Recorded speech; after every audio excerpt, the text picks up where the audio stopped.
Terence and Belinda Balaski.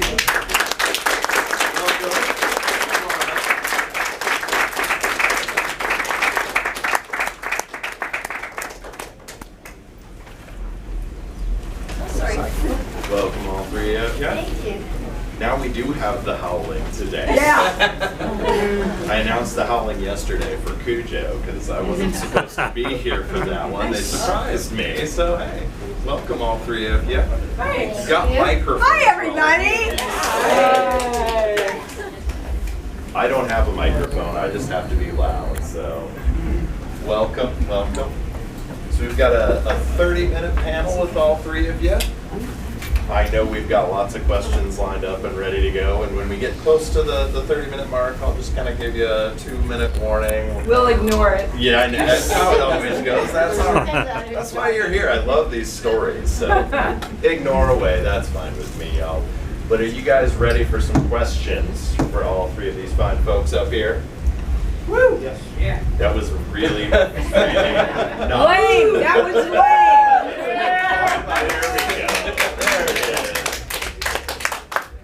Well, welcome all three of you. Thank Who would you. like to be the first one to ask a question? Oh, dear God. Are we doing this again? Come on. So I will ask the questions. So, you, sir, what do you do?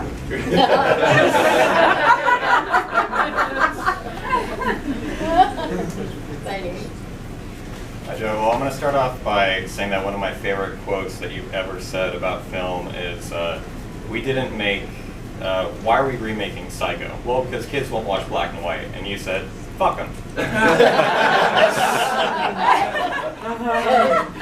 I stand by that.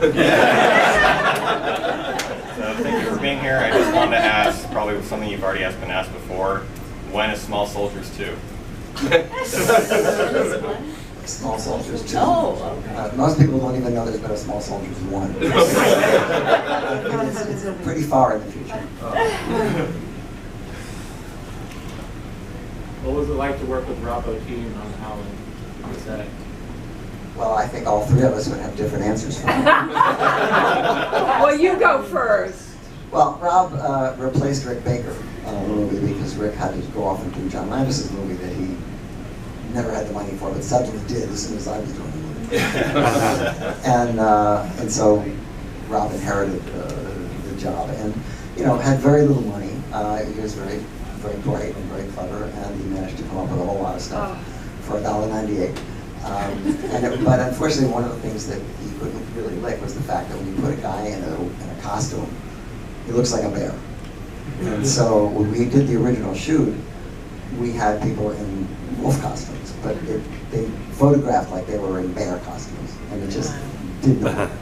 And so we went back to the distributor to get some extra money, and they went to another company to get the money. And with that money, we reshot a whole bunch of things, including the scene in the office with the werewolf and Belinda, and a lot of stuff with Dee that wasn't as good the first time as it could have been. But Rob, he came through. I mean, he came through, and the roles are as good as werewolves have been in movies. And he's a perfectionist, which meant that it was sometimes very difficult to get him to say, "Okay, is it done? Is it done?" No, that's not done yet. It's not perfect. And the clock is ticking, and the actors are on overtime. And one night we actually had to send the whole crew home because he was working on Bob Ricardo, and he didn't finish him, and so Bob had to stay in the makeup for the entire night so he could pick it up the next day. But that's what working with Rob is like. Yeah, what I remember about Rob was, oh wait, let me put a little more gel here. If you adjusted the light a little bit over here, he's going to look more real. Right? Am I right? Yeah. He was just a perfectionist. Up in all of it, and it paid off. But I do not remember having to reshoot it. Did I have to reshoot stuff? Because of the bear.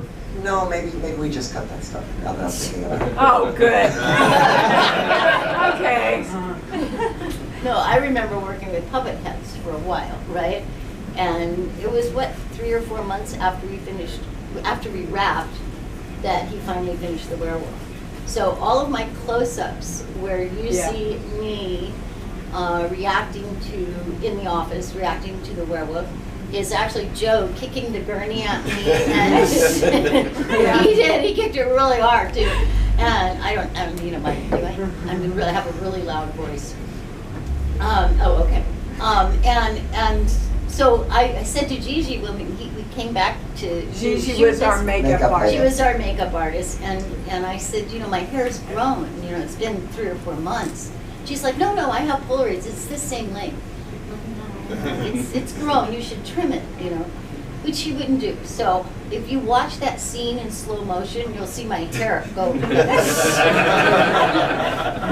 But Rob was such a perfectionist that he would not let anybody touch me in the special effects makeup. He did all of that himself, even putting the raw chicken on my body, which started to cook under the lights. You don't want to hear It was a about very that. fragrant set.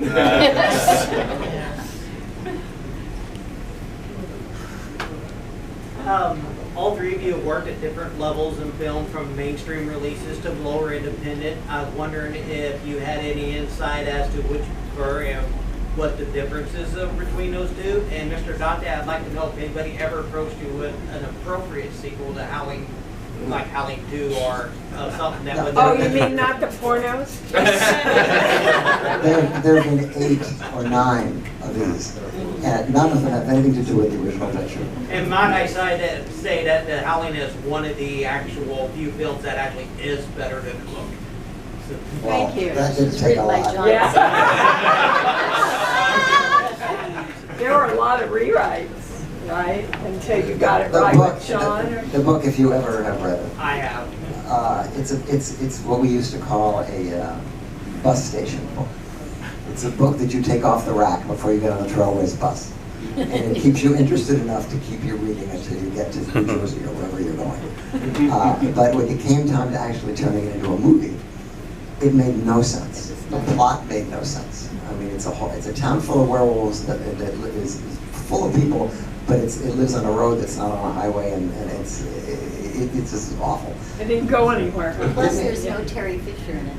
No, well, many of the characters were added because we just, we just flesh out the story. And my friend Terry Winkless and I made an effort to try to tame it, and we couldn't do it. And so we went to John Sayles, who had rewritten Piranha for me, and he came up with, the whole thing about the werewolves and the self-help group and all the satire and stuff. Brilliant. It was all from John, and it makes the difference. Brilliant. Yeah, it does. I saw the interview with John Sayles where he pretty much had that, and it's like in the book you would read it and people like to go, by the way, did you hear that noise in the woods in the woods last night? And you're like, no, we didn't hear anything. And we went, oh, werewolf, I mean, and he made great efforts not to put that kind of thing in there. So kudos to him. As far as your independent question, anytime you make an independent movie, you have less money, but very frequently you have more Fun. fun, and you also and you have more freedom. Because That would have exactly been my answer. the bigger the That's budget, true. the more responsibility there is, and there are more people telling you what to do. And the what more not you to do. wait and wait and wait to And the more work. you're stuck with the script. At least when you're working independent, Joe gives you a lot of creative freedom to ad-lib or add a scene or to make sense out of something that doesn't make sense. And he'll listen to you, and if he likes your idea, he'll shoot it. But that's true on a big budget movie as well. The problem is that when it's a big budget movie, 20 people have to there's approve it. a lot of people have to approve things. And so one of the reasons that I kind of got away from doing studio movies was because I was just tired of fighting with people who decided that after we started making a movie, that wasn't the movie they wanted to make. They wanted to make some other movie. Well, that's not the one we said. Well, it's the one we want now. And it's like, forget it. Who wants to work with those people? They probably have better buffet tables, though. Well, They that's do. true. They do.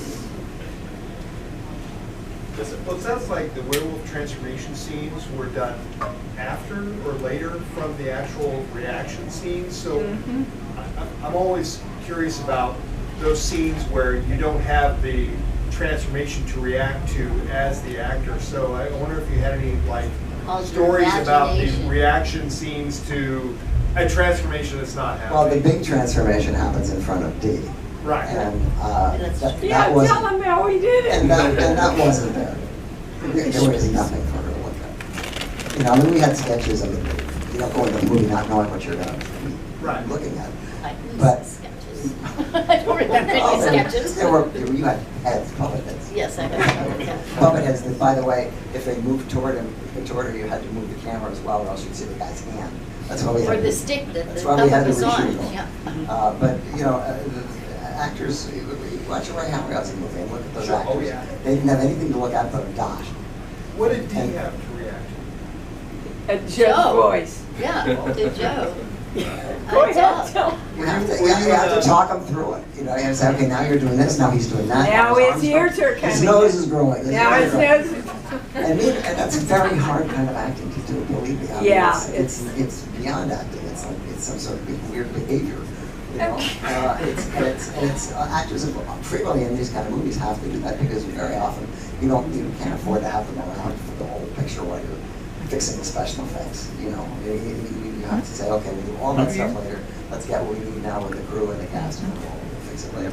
And then that's the case on most of these movies. The hard part was matching shots. Because like I did all my close-ups, 3 months before, Yeah. and then I come back and now I've got to match my shots in 2 shots with the werewolf. And I'm like, okay, let me think. What did I do? I don't think I ever came back to match anything, though. Really. I just My whole office scene reacted was to good. you, right? We didn't do it again. No, we didn't do it again because all of that stuff was going to be done later. But hers was weeks an actual later. scene with characters and Right. set, Yeah. and that had to be. But we didn't know how big he was going to be or what he was going to look like or what he could do or couldn't do. It was really a matter of using your imagination to create him. And by the time we had a werewolf there, it was pretty close to what I had imagined, so it worked out pretty well. Wonderful. Amen. Joe, they remade Piranha, and it's pretty good. There was We had breasts being eaten. They have penises being eaten. Is that supposed to be some sort of? Is that better? I don't know. And there was rumors of the Howling being remade. Was it also? Actually, it was remade. There is one of those many sequels. Actually, went back to the book and tried to make. Yeah, I think it may be called the Howling. The original The Night original Nightmare, yeah. I don't want to sound crass, but none of those movies are any good. They're just not. All you have to do is watch them to make up your own mind. But just in general, what do you think about remakes and the current state of horror and horror? Remakes are Like great. horror The Wizard of Oz is a remake. Maltese Falcon is a remake. I mean, there's a lot of things are remakes that we treasure now, and we don't even remember that there was a prior one. So yeah, it's a piece of material. It's how do you present it? How do you create it? How do you when you see a movie like Here Comes Mr. Jordan, and you say I want to remake it, and it turns out to be Heaven Can Wait. Heaven Can Wait is every bit as good. The movie is Here Comes Mr. Jordan. It's just different, and that's the trick: is to try to find a way into this material that's fresh and new and allows you to see it in a different light. And for Dee, my last question is, what was your favorite part of The Howling? Was it being with your husband? Was it the fact that you were kind of the star? The rap party.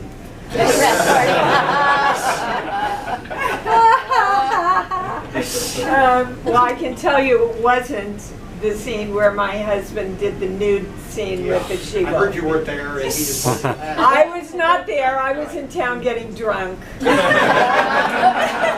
And Joe comes up to me, I think it was the day before, and he said, so, I'm just wondering, are you, the guys want to know, are you going to be on set when we shoot this scene? Because, you get to be a family. You all get to be a family. And they knew that Chris and I were engaged when we did The Howling. And I said, oh, hell no, I'm not. And Joe looked at me, so thank God. Thank God you're not, yeah, that was not the easiest thing for me. And I loved working with Chris. It was really hard any time for me that I had to work with a gun. I hate guns. I see no use for them in this world anywhere for any reason. I think you shot him in the back of that car, right? Or at least on the Well, what happened was somebody, as a joke, put in a blank in one of the rifles when I was in the car, and it went off. Yeah, which in today's world, hopefully, unless you're on rest, would never happen. Yeah. No. Right. Did I answer your question? Well, and then, so what was your favorite memory or favorite part of making that movie overall? You know, I would have to say working with all of the older iconic actors. John Carradine and Oh my God, what? Six of the things. Pickens. I'm kidding. They were They just, were wonderful. they were wonderful and professional and full of stories.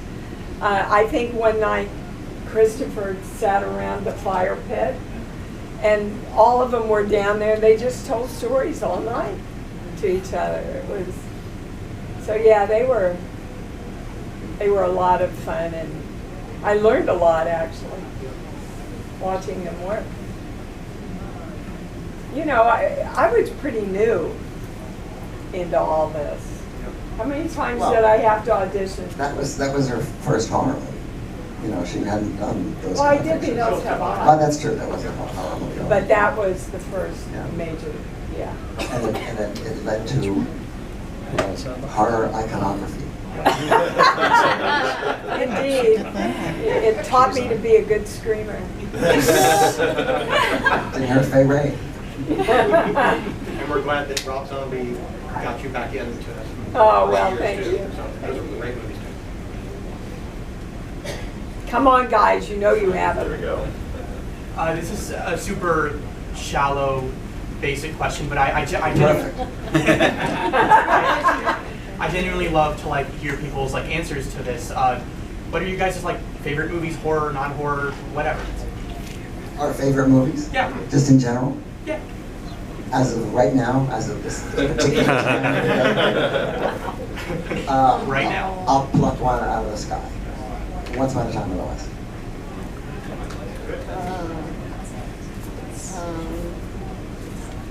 Probably, that's so hard. There's so many good Yeah. movies. I mean, in what genre, you know? If it's in this genre, King Kong. I absolutely love King Kong. Sobbed all the way to the end, you know. No, don't shoot him. My grandma She actually had was that sobbing on the plane watching a movie. I coming in. Easy The girl audience. sitting next to me is like, shit. I'm like, no, because you have the earphones on. You don't realize you're, you know. My daughter won't go to a movie with me. That's not funny. For me, I think it would have to be The Exorcist in the horror genre. The Exorcist, and have y'all seen a movie called Don't Look Now? Yeah. Unbelievable.